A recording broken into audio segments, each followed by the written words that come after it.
Assalamualaikum warahmatullahi wabarakatuh. Oke, kita lanjutkan aja ceritanya sambil mimin ke belakang rumah beres-beres. Bab 619, Membunuh Tanpa Pandang Bulu. Mendengar kata-kata Chen Yu, Mo Tian mengerutkan kening dan tidak berkata apa-apa. Dan Qin Yuan buru-buru berkata, bukankah terlalu berlebihan berperilaku seperti ini tanpa membahayakan keluarga? Chen Yu memandangnya dengan ringan, apa yang bisa dilakukan tuan keluarga Qin? Qin Yuan berkata dengan serius, saya pikir kita bisa menyerah. Selama kita memahami dengan alasan dan bergerak dengan emosi, Ye Guan pasti akan memahami situasi saat ini dan mengambil inisiatif untuk menyerahkan warisan Tuhan. Mendengar kata-kata Qin Yuan, Mo Tiandu langsung mengernyit. Sejujurnya, dia membenci Qin Yuan, seorang munafik, dari lubuk hatinya. Sangat munafik, jika makhluk abadi tua ini tidak cukup kuat, dia pasti ingin menamparnya sampai mati. Sial, apakah Ye Guan tidak punya otak? Dia pun berinisiatif menyerahkan warisannya. Apakah Anda berbicara tanpa berpikir? Pada tingkat ini, Ye Guan pasti mengerti bahwa bahkan jika dia menyerahkan warisannya, 4 keluarga dewa utama pasti tidak akan melepaskannya. Jika Anda memotong rumput, Anda harus menghilangkan akarnya. Chen Yu tiba-tiba berkata, karena saudara Qin sangat percaya diri, mengapa tidak membiarkan saudara Qin memasuki Gua Senyi untuk membujuk Ye Guan agar menyerah? Qin Yuan tersenyum dan berkata, jika kamu tidak khawatir, saya bisa mencobanya. Chen Yu tidak berbicara lagi. Tentu saja, dia khawatir, jika orang ini masuk dan membunuh Ye Guan dan menelan warisan Senyi, mereka akan menderita kerugian besar. Tapi Mo Tiandu di samping berkata, saya tidak keberatan. Saudara Qin bisa memasuki Gua Senyi kapan saja. Qin Yuan memandang Mo Tiandu, serius. Mo Tiandu mengangguk. Qin Yuan tertawa, lalu menatap Chen Yu yang berada di samping. Chen Yu memandang Mo Tiandu dan mengerutkan kening, bingung. Mo Tian tidak menjelaskan, tetapi melihat ke arah Qin Yuan. Wang Zong meninggal di Gua Senyi, dan puluhan ribu orang kuat dari keluarga kerajaan meninggal bersamanya. Jika saudara Qin tidak takut sama sekali, dia bisa masuk sekarang. Kami tidak punya pendapat. Senyuman di wajah Qin Yuan berangsur-angsur menghilang. Kekuatannya secara alami tidak lebih kuat dari Wang Zong. Bahkan Wang Zong mati di dalam. Memasukinya, Anda mungkin memiliki kesempatan untuk memonopoli warisan Senyi, tetapi Anda mungkin juga terkubur di dalamnya. Melihat Qin Yuan berhenti berbicara, Mo Tian mengalihkan pandangannya, dan kemudian menatap Zhao Tianji yang telah lama terdiam. Bagaimana menurutmu? Zhao Tianji terdiam. Mo Tiandu berkata, karena kakekmu berani mendelegasikan kekuasaan kepadamu, itu membuktikan bahwa kamu bukanlah orang yang biasa-biasa saja. Jangan sembunyikan kecanggunganmu di depan kami, karena itu hanya akan membuatmu terlihat bodoh. Zhao Tianji mengangguk sedikit, lalu berkata, prioritas utama kami bukanlah memikirkan cara mendapatkan warisan Senyi terlebih dahulu, tetapi mencari tahu bagaimana keluarga Wang meninggal di Gua Senyi. Ini sangat penting bagi kami. Mo Tiandu mengangguk, itu masuk akal. Baik Qin Yuan maupun Chen Yu tidak berbicara. Bagaimana Wang Zong dan yang lainnya meninggal? Harus dikatakan bahwa ini seperti duri yang tersangkut di tenggorokan mereka. Anda harus tahu bahwa Wang Zong adalah orang kuat di alam leluhur, dan dia juga membawa serta semua elit keluarga kerajaan. Namun, orang-orang ini semuanya meninggal di Senyi Dongtian. Siapa yang membunuhnya? Kamu Guan. Jika itu Ye Guan, bagaimana dia melakukannya? Kali ini, Zhao Tianji berkata lagi, sebenarnya tidak sulit untuk mengetahui masalah ini. Kami hanya perlu mengirim orang ke dalamnya untuk menyelidikinya. Mo Tiandu sedikit mengangguk, ya, ia juga takut jika hal ini tidak jelas. Chen Yu tiba-tiba berkata, sejauh yang saya tahu, orang ini berasal dari Sungai Waktu. Kita dapat mengirim orang ke Sungai Waktu, menangkap semua anggota klannya, mengancamnya, dan membiarkan dia keluar dari Gua Senyi. Saya tidak percaya dia bisa peduli dengan hidup dan mati rakyatnya. Mo Tiandu berpikir sejenak, lalu mengangguk, ya. Bagaimanapun juga, mereka tetap tidak akan dengan mudah memasuki Gua Senyi. Bagaimanapun, ada segel Senyi di tempat itu. Oleh karena itu, mereka perlu menemukan cara untuk mengeluarkan Ye Guan dari Gua Senyi. Cara terbaik untuk membuat Ye Guan keluar dari Gua Shenyi adalah dengan menangkap anggota klannya dan kemudian mengancamnya dengan mereka. Kamu, Ye Guan, bahkan tidak peduli dengan hidup dan mati orang tuamu, kan? Melihat Mo Tiandu setuju, Chen Yu mengangguk sedikit, saya akan mengirim orang ke sungai waktu. Mo Tiandu mengingatkan, yang pasti, kirim lebih banyak orang. Chen Yu mengangguk, saya mengerti. Setelah mengatakan itu, dia berbalik dan pergi. Mo Tiandu mengirim orang ke Gua Shenyi, total 4 orang, 1 untuk setiap keluarga. Dari 4 keluarga, tidak ada yang bisa mempercayai siapapun. Shenyi Dongtian, Sekte Xianyun, pada saat ini, seluruh Sekte Xianyun berada dalam kegembiraan, karena setelah membersihkan medan perang, mereka telah memanen properti yang tak terhitung jumlahnya, termasuk banyak akar leluhur. Hasilkan banyak uang, meskipun Sekte Xianyun juga kehilangan banyak orang, dibandingkan dengan keuntungan besar ini, jumlah orang yang hilang sangatlah kecil. Shimaru memandang orang-orang yang bersemangat di istana, tetapi ada sedikit kesedihan di matanya, karena dia menemukan bahwa yang disebut keluarga Wang sebenarnya sangat kaya. Jelas sekali, dia sangat meremehkan keluarga Wang. Meski ada segel yang ditinggalkan Shenyi di sini, dia masih sedikit khawatir. Pada saat ini, seorang tetua dengan cepat menghampiri Shimaru, dan Shimaru buru-buru bertanya, bagaimana? Tetua itu berkata, Sekte Guru, pemuda itu berada ribuan mil jauhnya di pegunungan Yunlong. Kami mengikuti instruksi Anda dan tidak mengganggunya.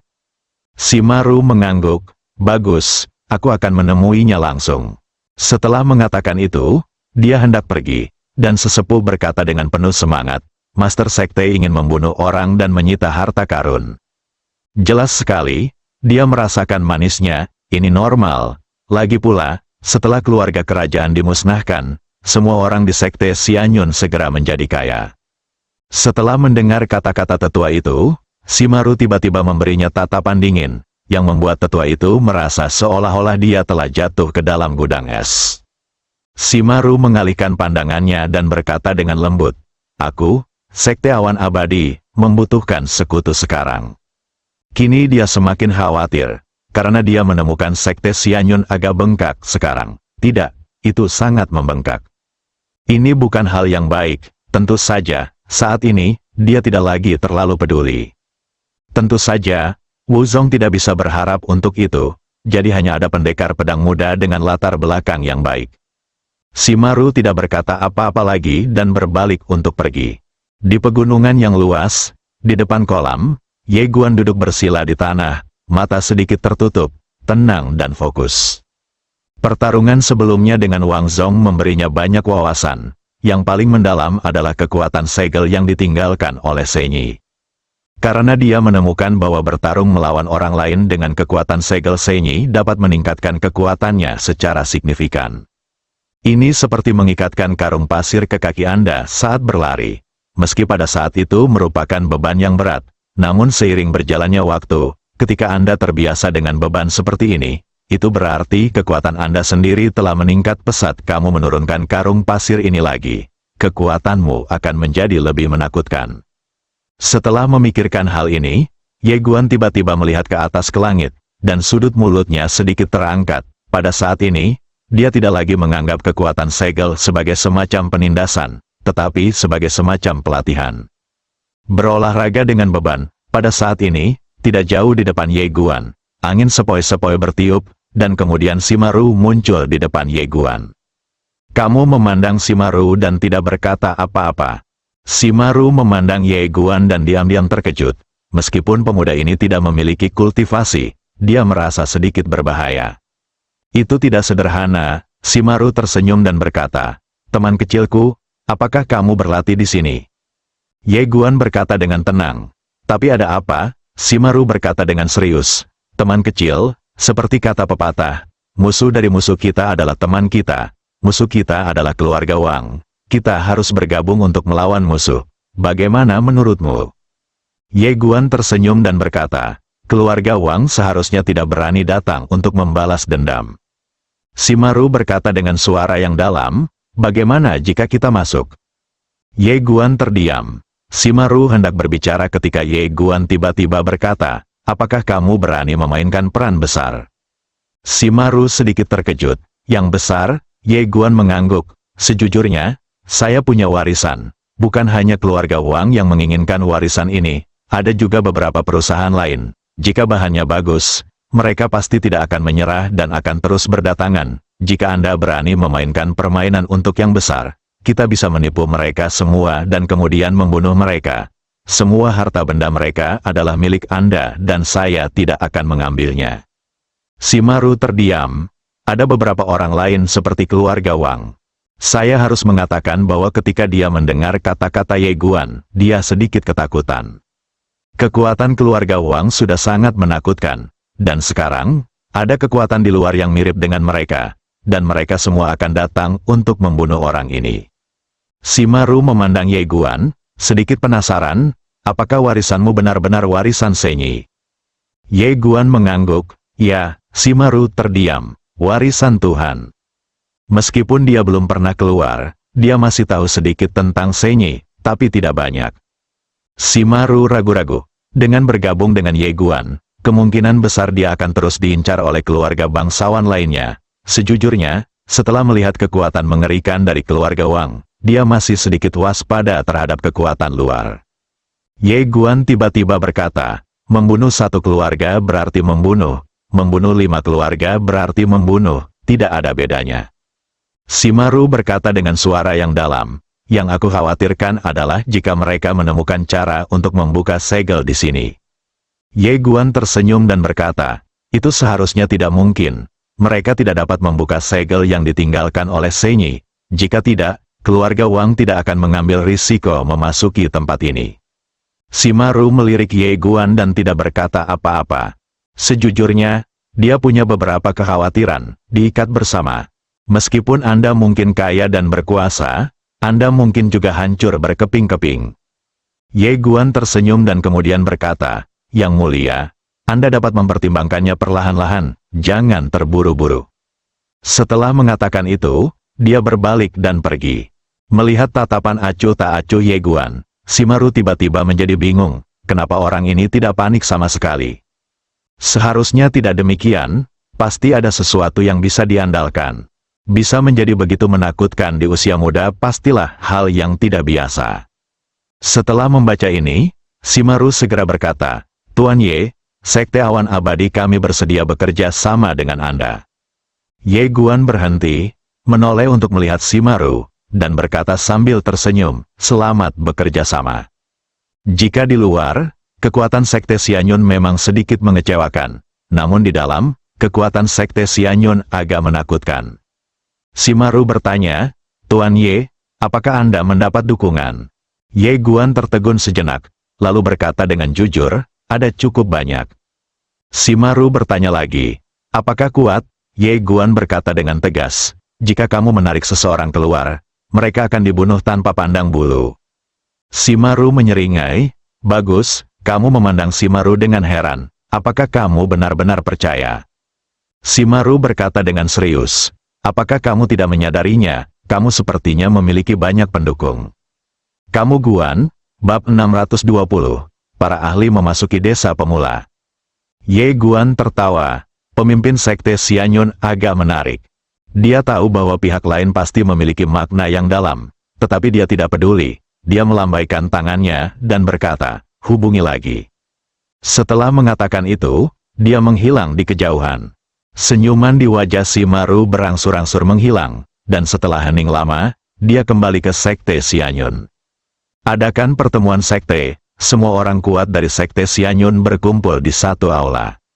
Shimaru menatap semua orang di aula, lalu berkata, semuanya, saya telah mencapai kerjasama dengan Tuan Ye. Kita akan menjadi sekutu mulai sekarang, dan kita akan hidup dan mati bersama. Seorang tetua mengingatkan, Sekte Guru, dia sendirian. Shimaru melirik ke arah sesepuh yang berbicara dengan acuh tak acuh. Bingung, apa menurutmu dia sendirian? Orang yang lebih tua bingung. Dia, Shimaru berkata dengan tegas, Tuan Muda Ye telah mengaku kepadaku. Dia adalah Tuan Muda klan Ye di luar. Apakah kamu tahu klan Ye? Itu adalah klan super terbesar di dunia luar. Dengan jumlah kekuatan yang sama, manusia seperti awan. Terserah, jika kamu mencabutnya, mereka akan mampu membunuh seluruh alam semesta. Tetua itu ragu-ragu sejenak, lalu berkata, lalu bagaimana dia bisa diburu sejauh ini? Shimaru hendak berbicara ketika seorang tetua berjubah hitam di sampingnya tiba-tiba berkata, mungkin karena penggembalaan, tindakan keluarga besar seperti itu tidak dapat dinilai dengan standar biasa. Shimaru menepuk pahanya dan berkata, ini hanya pelatihan jarak bebas. Saya mendengar Tuan Ye berkata bahwa klan Ye melatih kepala keluarga mereka melalui pelatihan jarak bebas, karena kepala keluarga yang bangkit dari penderitaan lebih kuat. Seorang penatua bertanya, lalu dia datang ke sini, untuk merasakan hidup. Shimaru mengangguk cepat, ya, tetua itu ragu-ragu sejenak, lalu berkata, Master Sekte, apakah Anda dapat diandalkan? Sebelum Shimaru dapat berbicara, tetua berjubah hitam itu berkata, semuanya, setelah menghancurkan keluarga Wang sebelumnya, Tuan Ye tidak mengambil satupun propertinya. Apa artinya ini? Artinya dia tidak meremehkan dia sama sekali. Coba pikirkan, latar belakang keluarga seperti apa yang ada di sana. Bagaimana kamu bisa meremehkan Zuiwan? Para tetua lainnya juga mengangguk. Saat itu, Tuan Ye pergi dengan sangat anggun, bahkan tanpa menoleh ke belakang. Oleh karena itu, semakin banyak orang menganalisis, semakin mereka merasa bahwa Tuan Ye tidak sederhana. Melihat adegan ini, Shimaru menghela nafas lega. Meskipun dia adalah Master Sekte, masih ada tekanan untuk membentuk aliansi dengan Ye Guan, karena Ye Guan sendirian. Dan selanjutnya, mereka mungkin harus menghadapi lebih banyak musuh. Pada saat itu, jika mereka tidak berhati-hati, orang-orang di sekte tersebut mungkin akan marah dan merasa bahwa aliansi tidak boleh dibuat. Tidak ada aliansi di masa depan. Akan ada kerusuhan sipil. Ini adalah pilihan semua orang, bukan hanya dia atau Shimaru yang memilih semua orang. Kita berbagi berkat bersama, dan kita harus menanggung beban bersama. Adapun apakah Ye Guan memiliki kekuatan di belakangnya, dia sebenarnya agak lemah. Di pegunungan yang luas, Ye Guan berubah menjadi cahaya pedang dan bangkit dari tanah, langsung ke langit. Namun dalam sekejap, kekuatan tak terlihat jatuh dari langit dan langsung membawanya kembali ke tempatnya berada. Saat mendarat di tanah, beberapa gunung di sekitar Ye Guan berubah menjadi bubuk. Ye Guan terus naik ke langit. Dengan cara ini, Ye Guan memukul segel yang ditinggalkan Senyi berulang kali. Dia sekarang menggunakan segel ini untuk melatih dirinya sendiri. Dan harus dikatakan bahwa setelah mengubah mentalitasnya, dia tidak lagi membenci kekuatan segel seperti sebelumnya. Dia secara bertahap menjadi akrab dengan kekuatan segel ini. Dan selama pertempuran, Ye Guan juga menemukan bahwa kekuatan segel ini akan meningkat sesuai dengan kekuatan individu. Sederhananya, semakin kuat Anda, semakin kuat pula, dan hampir tidak ada batas atasnya. Ini hanyalah lawan yang sempurna bagi Ye Guan. Ye An juga keluar dari menara, lalu mencoba membuka segelnya. Ledakan, dari langit, cahaya pedang jatuh lurus ke bawah. Begitu cahaya pedang menghantam tanah, seluruh daratan meledak, dan debu yang tak terhitung jumlahnya membubung ke langit. Di dalam debu, Ye Guan melambaikan lengan bajunya, cahaya pedang bergoyang, dan debu di sekitarnya segera hancur. Ye Guan menengadah ke langit, menyeringai, menghentakkan kaki kanannya, dan sekali lagi berubah menjadi cahaya pedang dan naik ke langit.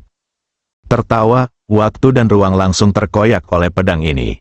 Di atas langit, kekuatan mengerikan mengalir turun, mengenai cahaya pedang secara langsung. Ledakan, cahaya pedang itu pecah. Ye Guan langsung jatuh. Tapi saat berikutnya, dia naik ke langit lagi untuk menemui kekuatan segel. Tapi kali ini berbeda. Saat pedang Ye Guan masih beberapa meter jauhnya dari kekuatan segel, milik Ye Guan tubuh itu menjadi ilusi secara langsung. Superposisi ruang dan waktu, ini pertama kalinya dia menggunakan skill pedang. Pedangnya keluar, ledakan, kekuatan penyegelan misterius tiba-tiba hancur. Melihat pemandangan ini, Ye Guan mengangkat sudut mulutnya, tapi dalam sekejap, kekuatan yang lebih kuat jatuh langsung dari langit. Bang, cahaya pedang hancur, dan Ye Guan jatuh ke tanah lagi. Kali ini, butuh waktu lama bagi Ye Guan untuk merangkak keluar dari kedalaman tanah. Ye Guan terbaring di tanah, dengan darah mengucur dari sudut mulutnya. Ye Guan menyeka darah dari sudut mulutnya, dia menemukan bahwa segel itu sebenarnya memiliki celah. Selama kekuatannya meningkat secara tak terduga, segel itu bisa rusak dalam sekejap akan meningkat, banyak sekali. Namun, ketika kekuatan segel berikutnya jatuh, dia adalah orang normal dan tidak akan tertekan oleh kekuatan segel tersebut. Saat ini, dia setara dengan berada di luar. Selama dia memahami momen ini, dia bisa melakukan banyak hal. Ye Guan menyeka darah dari sudut mulutnya, lalu berdiri, dan sekali lagi berubah menjadi cahaya pedang dan naik ke langit. Kali ini, dia tidak lagi menampilkan keterampilan pedang apapun, tetapi hanya mengasah ilmu pedang dan ilmu pedangnya yang tak terkalahkan. Niat pedang dan kendo adalah intinya. Dengan cara ini, Ye Guan dan Ye An bertarung melawan kekuatan segel berulang kali, dan kekuatan kedua bersaudara itu meningkat pesat dalam prosesnya. Tidak hanya kekuatan Ye Guan sendiri, tetapi juga kekuatan Mu Yuan, dua jenderal dewa dan banteng suci liar yang berlatih di menara kecilnya telah meningkat pesat, apalagi masih dalam tower kecil.